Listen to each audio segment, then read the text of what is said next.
Alright everybody, it's time to talk about Hellraiser Revelations. This is a movie that is very much hated by everybody who is a Hellraiser Pinhead fan. It's just constantly shit on. It's got like less than 3 points on like IMDb. It's low. Like no one loves this, and I feel like everybody just hates it because of the new Pinhead. Doug Bradley didn't want to come back for it because he felt like it was going to be like this very rushed production, and he didn't want to be a part of the unprofessional, quick production movie that was probably going to end up being like shit. But come on, he's been in shit before. Why wouldn't he mind just getting another paycheck here? Why is he being so picky now? I guess he read the script, didn't like it, whatnot. I don't know. But you like Hell? He wanted to be in Hellworld? Why? Makes no sense to me. This movie is way better than Hellworld. I can tell you that right now. And you'll be surprised to see where this movie is when I get to my ranking. This was a breath of fresh air. I'm not a die-hard Hellraiser fanatic, so maybe that's why I was able to appreciate it. I'm not so attached to Doug Bradley as Pinhead. But yeah, I will admit that this Pinhead doesn't look that great. But yeah, this movie, it's not the worst. Everyone says it's the worst. It's low budget, low scale, one setting, and horrible Pinhead.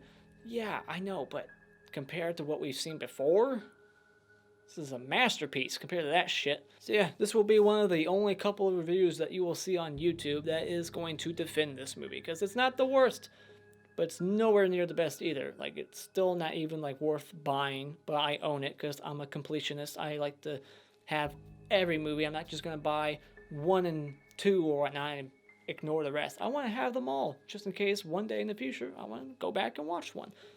But yeah, so let's talk about Revelations in this week's Horror Franchise Wednesday.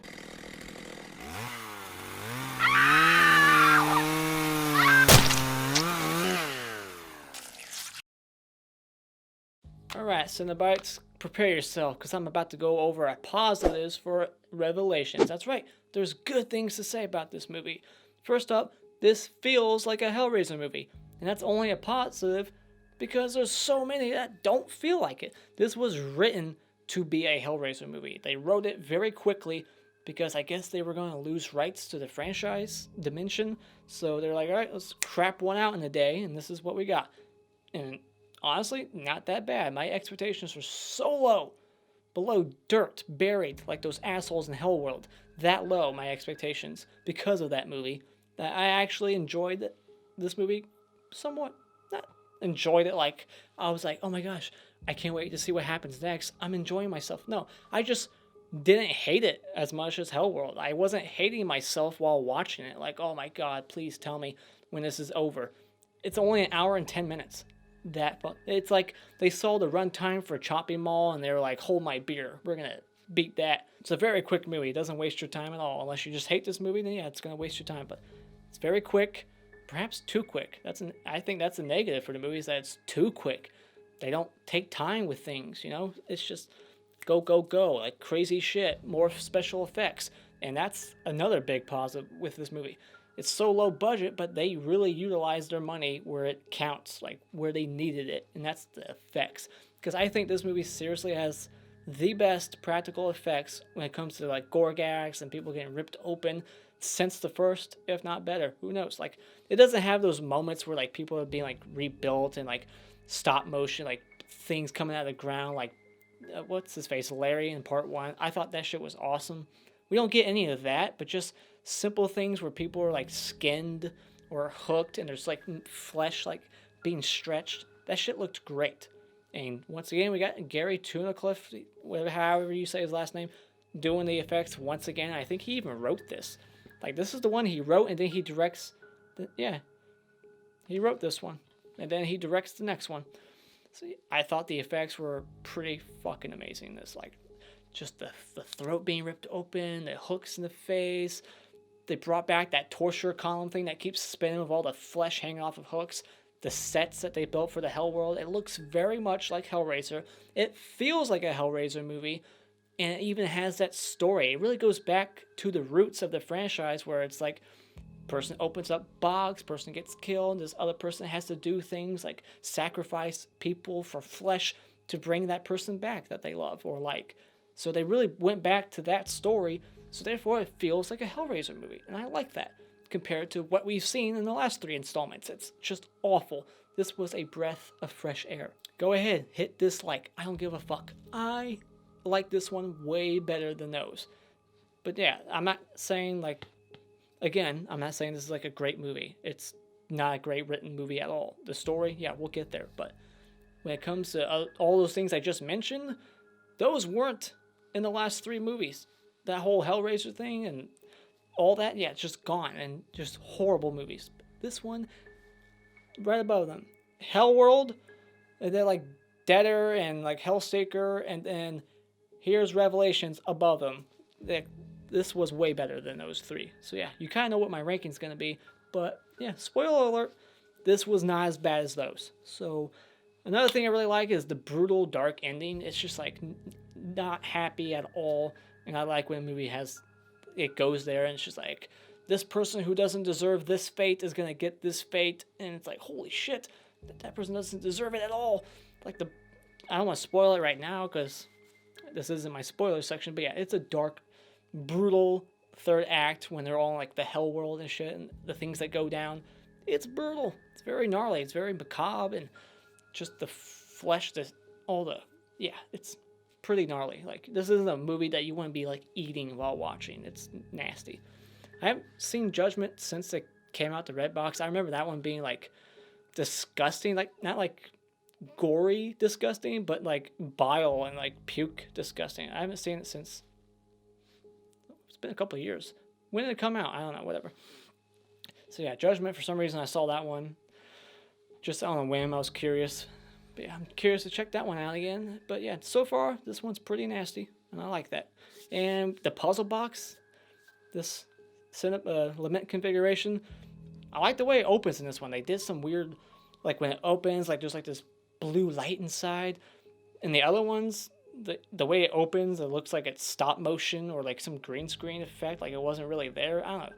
The way it opens in this one, I like that. And there's boobs. There's boobs in this one, once again. Can't be a Hellraiser movie without some boobs. Although, does the first one have tits? I don't think the first one does. Even the Cenobites, besides Pinhead, they look good. Like the skin work, the way that the Chatterer is back, it's a female Chatterer this time. Like I said, it feels like a Hellraiser movie. You actually get to see the Cenobites quite a bit. But I feel like it's kind of like forced. Like there's quite a few moments where it's just like, here's a shot of Pinhead walking for a couple of seconds. Just like intercut here and there for no reason. Like, okay, here he is. Now he's gone. But yeah, there's more Pinhead in this than Hellworld and Deader and Hellseeker. Hell yeah, way more in this one. As for my mixed feelings, this movie has a twist, and that would be a positive. It's something that actually surprised me. But at the same time, it's something being borrowed from another movie in this franchise, and it makes no sense. And we'll get into it later. But yes, keeping it spoiler free for right now. The twist, I like that there's a twist, but it just doesn't work. It's like, wait, what? That wouldn't work. No, that's not realistic. And the acting in this movie, for a very low budget, low scale, just very quick production film, the acting is okay, but it's uneven from some people, like Emma especially, she's not that good. And Stephan, the main like son, who is the one responsible for like getting the box and whatnot, like he has to get like very over the top and like yelling, and he's just meh. And then like there's one section of the movie where he like is monotone or very like quietly delivering lines, very slow, and I'm like, dude, pick it up. Now as for my negatives, there's really not much story to this film at all. It's just a group of dipshits that you do not like one bit at all because of how they're set up and what they're doing. You're like, fuck these people. They get the box, and then mysteriously the box is at the family's house, and then the girl opens it, maybe, and then the guy just randomly appears who's been missing for how long, they don't establish, and nothing really happens. It's like the families get together coincidentally on that night that the chick opens up the box to get her brother back, and then it's like, all right, what do we do? Our cars are gone. Like, their reactions to things make no sense. They're not realistic. Like, oh my gosh, somebody stole our cars. And our son, who's been missing for months, is now back. And you're not worried about, like, a kidnapper or somebody outside. And even when the son's, like, saying ambiguous things like, I won't go back. They're coming. It's like they're not worried. They don't immediately like grab a gun or a knife. They kind of just wait around a while. And even like later on when shit hits the fan and people are getting shot, their reactions to that are unrealistic.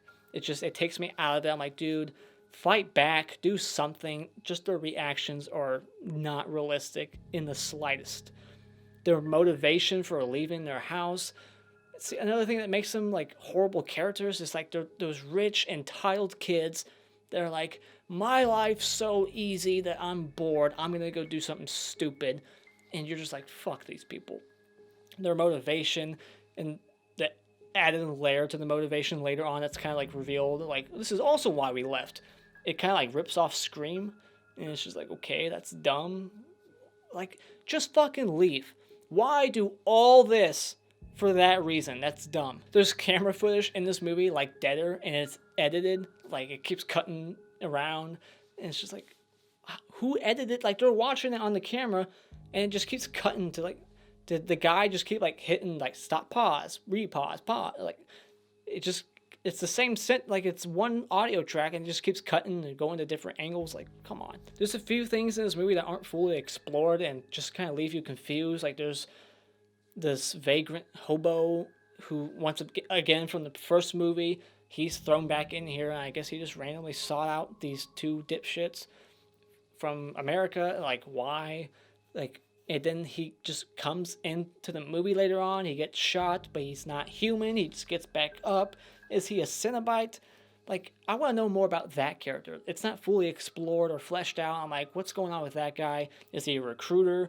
And then they briefly like insert this sexual tension between Emma, who's like supposed to be less than 18 or about 18. She's living with her parents, and she's dating this kid who's now missing, who went to Mexico, but she's like flirting with her boyfriend, who she thinks is dead, is father. Like, she's flirting with this guy over twice her age, and he's like taken back by like, whoa, what the hell is that all about? Like, she's like brushing her hand on his back and giving him like these like fuck me eyes. Like, it's so odd, and it doesn't go anywhere. It's never explained. Like, her touching the box made her horny.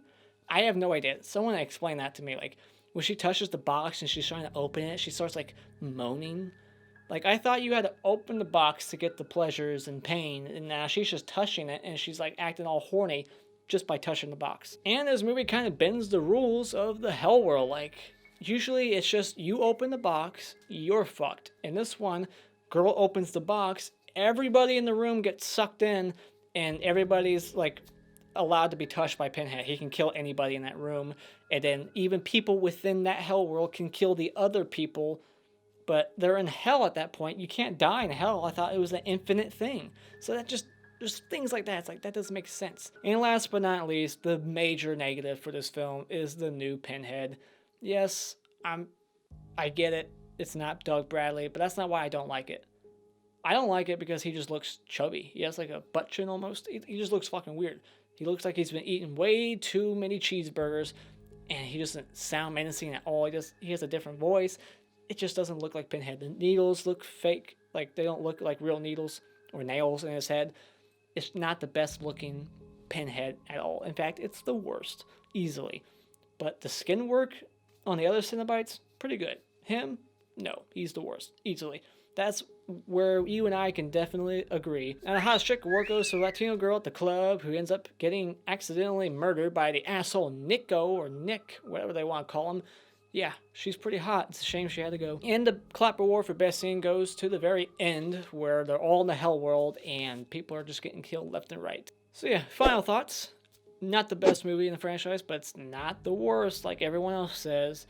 It feels the most like a Hellraiser movie. It's got some great special effects and gore. If you're in it for that, you'll definitely get it.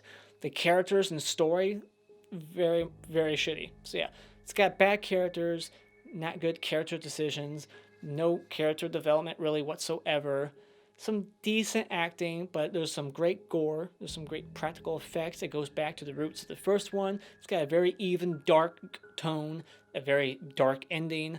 It's not that long either, so it's not going to waste your time. But still, at the end of the day, though, this isn't one I recommend to any anyone really. Like, it's not even that great of a movie still. Like, I know I keep making it sound like it's good, but it's not. It's just like when I look at it and I'm comparing it to like what I've seen before this, like Deader and Hellseeker and Hellworld, I'm like, this is amazing. But still, at the end of the day, I still have to say, when it comes to Revelations, despite all the good I've said about it, this was still pretty much wasted time. If only if it was like longer, so that they could build better characters, if there was better, story there, and it didn't just try to redo things in the first one, the whole, like, if it tried to do something a little bit different without sucking like Hellworld, then yeah, I would have probably given it a higher grade. But yeah, just the story and characters, yeah, that sucks. So, spoiler discussion, I'll make this quick because there's really not that much that goes on in this movie. So it opens up with this shaky cam footage. This guy doesn't know how to hold a fucking camera still at all. Hold it still, buddy. Like, zoom in and out, zoom in and out. It's like, hold the camera still. Why you're like making a documentary for your runaway vacation? Why? That's dumb. So that us as the audience can conveniently see it. That's the only reason, because no guy ever wants to document his vacation. That's usually what, not to be sexist, that's usually what women do. They're always taking selfies, right? And videotaping their nights out. That doesn't seem like a guy thing to me. Not being sexist, but it's just, they're these 20-year-old, 18-year-old kids. Why are they filming everything? It makes no sense. So they go to Mexico to have sex. Plain and simple. They're like, we're going to go get laid. Say it to the camera. Yeah, I'm going to get my dick wet. And you just hate them because of that. It's like, these are not good people. They're running away from home, scaring their parents half to death because they want to go get laid in Mexico. Oh, and then you find out that this guy, Nick, he's dating this guy's sister. And he knows that, and they're both going to go have sex with multiple women. That's their goal. And this guy's best friends with this dick. Like, yay, guy who's banging my sister. Let's go to Mexico and bang other people so that you can cheat on my sister. What a horrible brother. Like, you're not going to support your sister? You're going to... Like I said, these are just terrible characters, and that's why I didn't like the movie. But, like I said, I'll say it a million times. Better than Hellworld. And then they get this Latino girl who's the hottest chick in the movie, and this guy fucks her in the bathroom stall, and then like she somehow hits her head and dies. It doesn't show it or explain it. It's just kind of like, it happened. You gotta just imagine what happened in your head. Makes like, how did that happen? It was an accident. It's like, no, looks like a murder to me. But yeah, then like he's like framing his best friend. Like, why are you friends with this guy? He's gonna frame you. He's like, you have it all on video camera, and you're an accomplice now. And then smartly, he was like, well, I'll just delete it. And then he took the camera away from him. Like, no, you're not going to delete it. You're going down for this too if you don't help me. Horrible friend. Horrible, horrible. And then he's sacrificing people for that horrible friend. Makes no sense. Like, your friend's dead now. He's in the hell world. Go get that camera, delete the footage, and go back home. But no, he's got to get this Asian hooker in Mexico, and then he's got to go get this other hooker who has a baby, and that's where he draws the line. Like, there's a hooker with a baby, and he's like, I can't do it no more. She has a child. Well, the other one could have had a child. You just didn't know about it. It's like, it's just dumb. Yeah, this is where it kind of like repeats the first movie. Like, I got to sacrifice people for their flesh so my friend can come back. But anyways, with his family, they got together. They're remorsing the loss of their children who are missing, and the sister gets the box from this bag, and the mom's been keeping this box from her daughter for months. Like, you're not allowed to look at it because of the footage on it. You'll see your boyfriend cheating on you, and that will taint your memory of him. But the box isn't very well hidden. She just easily sneaks into her brother's room, grabs the box, and it's like, wouldn't the mom try to hide that better? Like, she can go in there anytime and watch the footage you don't want her to ever watch. So there's the camera, there's the box. Like, why wouldn't you hide that? Why wouldn't that box be in police evidence and that camera? And they say out loud in the movie, like, we showed it to the police and yeah, blah, blah, blah, blah. So that camera would still be in evidence in that box because it's in the tape clearly. But yeah, then the sister, she gets the box, she opens it outside. Stephan just magically appears, her brother, and he's talking very one-note like. It's very slow. He's like Andy Barclay in Child's Play. Chucky wants to watch the 11 o'clock news. Shut up! But yeah, the whole house shakes when she opens it, and then the Cenobites don't appear. So it's like, this box now has like this certain twist you can do that just makes an earthquake appear, and then that's it. Okay. But yeah, then Stephan, he wakes up and he explains how they got the box. They got it from the vagrant hobo that you see in part 1. And he's like, it's free, it's yours now. But why they always keep lighting candles? Like, who told them to light candles? They just keep doing it. And then even later on, when like Stephan's like forcing his sister to open the box, it's like, open it now. But then it hard cuts and there's like 20 candles lit.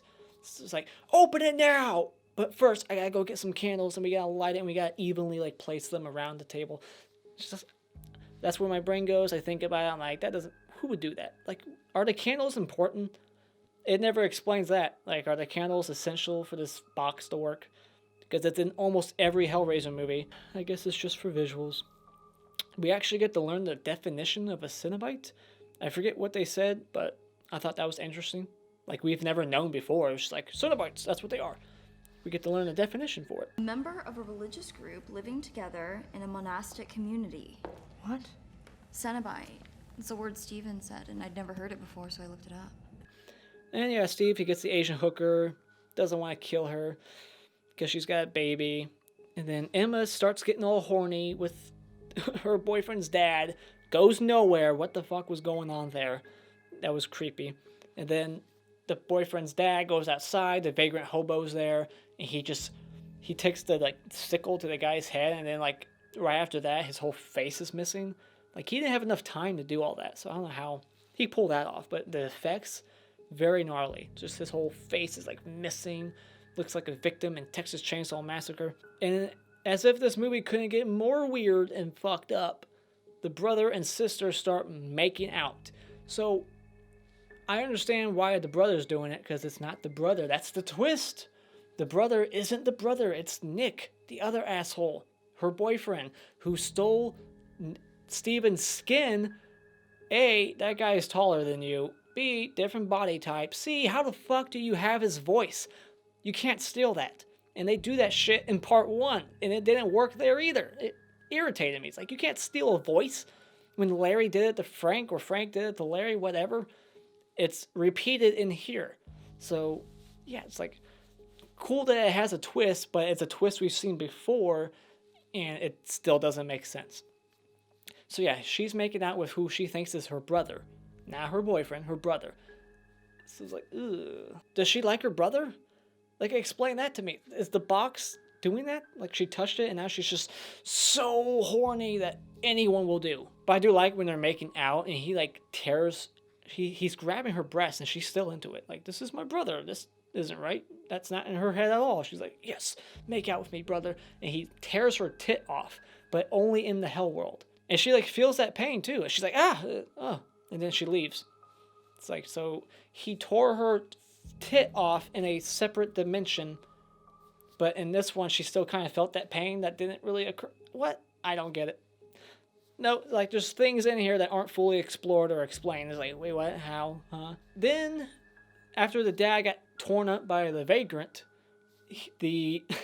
Stephan goes and gets the shotgun that the other dad left outside like a moron, goes inside, blasts his dad away, because at this point we still think it's Stephan, and hardly anyone reacts. It takes him a few seconds to be like, what did you do? It's like, he shot your dad. You should be freaking the fuck out. And there's like so many moments where he's like holding a shotgun. It has his head completely turned at this person, and this person doesn't react or like try to fight back or do anything, and you're just like, why? Do something. And this movie has the typical cliche excuse for why phones don't work. Well, we are so far from civilization up in the hills. We're so rich. We live by ourselves in this giant mansion on a hill where there's no cell phone service. And our landline doesn't work now. It's like, get the fuck out of there now. Why aren't they leaving? But yeah, there's like hardly any reaction to the dad being shot. And after the dad's shot with like a 12-gauge shotgun in his stomach like ripped open. He's still in this movie for another like 20 minutes or so, slowly bleeding out. It takes him so long to bleed out. In any other movie, it would be like, boom, he's dead. Not in this one. But yeah, then they're all sucked into the hell world because the brother Stephan, he forces her by gunpoint, his sister, but not his sister, his ex-girlfriend now, to open the box because he wants to make a deal like Kirsty in part 2, in part 1, in part 6. Just so many times. He wants to make a deal, and Pinhead's like, no deal. I'm still taking you, bitch. And I'm taking them because he's still greedy. But or did he? I think he just wanted Nick. He's like, you escaped. We want you back. And he gets hooked up just like in Hellraiser. But then the dad takes the shotgun and shoots Stephan, or aka Nick. It's so confusing. He shoots Nick and kills him within the hell world, so I guess you can just die now. What's the point? If he's going to get tortured to death, like he wants to torture him for eternity. So that makes no sense. Like your body can only sustain so much pain before you just die. So like, yeah, I don't get it. But then Pinhead's like, you fucked up. You just took the guy I wanted to torture forever. I'm taking your wife now. The wife who did nothing to deserve what she got. So she gets like hooked in the face, and the skin work on that is amazing. And she just gets taken back into the shadows and disappears into hell for eternity. She's going to get tortured forever because her husband shot this asshole who shot him. That's pretty fucked up. But before that, Nick, his mom, she like goes like, he forced her to open the box, and Pinhead is basically like, shut up. And these two like hooks come and like rip her throat wide open, and she's like, just bleeding to death very quickly. Way more quickly than this guy bleeding to death from a shotgun wound. Come on, how is he still breathing? But that was some pretty gnarly shit. So yeah, there's pretty cool things and pretty awesome effects in this scene. I don't know why people don't like it. This movie's not that bad. But yeah, Pinhead takes the wife. A couple people die, and then he just lets the other two go. He's like, I don't want you, sir, because you're about to bleed out. And you, Emma, who opened the box, by the way, I'll let you go, but if you ever want pain and pleasure, you know how to call me. Here's the box. Lets her go, and they're back at, so the bleeding out dad bleeds out finally in the living room, and Emma, hardly any reaction, not too much remorse about her dead family now. Mom's in hell forever, and now dad's dead. And she just looks at the box and goes, I want to open it again. And she looks at the camera breaking the fourth wall, and then it just cuts to black. Okay. You now know hell exists, and you want to go back? That's a horrible ending, but it's dark, it's brutal. So that's why I like it, but just that last couple of seconds, I'm like, ugh, that felt very rushed. But yeah, Mr. Had Award for Best Kill goes to Kate, the mom of Nick, who gets her throat ripped wide open. Came out of nowhere, and it was very awesome. And the Mr. Twig Award for Worst Kill will go to the dad, Ross Craven, who bleeds out very slowly from a shotgun wound. But anyways, those are my thoughts on Hellraiser Revelations. Let me know what you thought about it in the comments below. Do you think it's the worst just like everyone else? Or are you like me and you're like, hey, it's not the best, but it's not the worst. Definitely not. It's okay. Let me know in the comments below. Thank you so much for joining me tonight. Hit this like button, and if you wish to become a subscriber, you can do so just by clicking on my cartoon face in about 5 seconds. And until next time, auf Wiedersehen.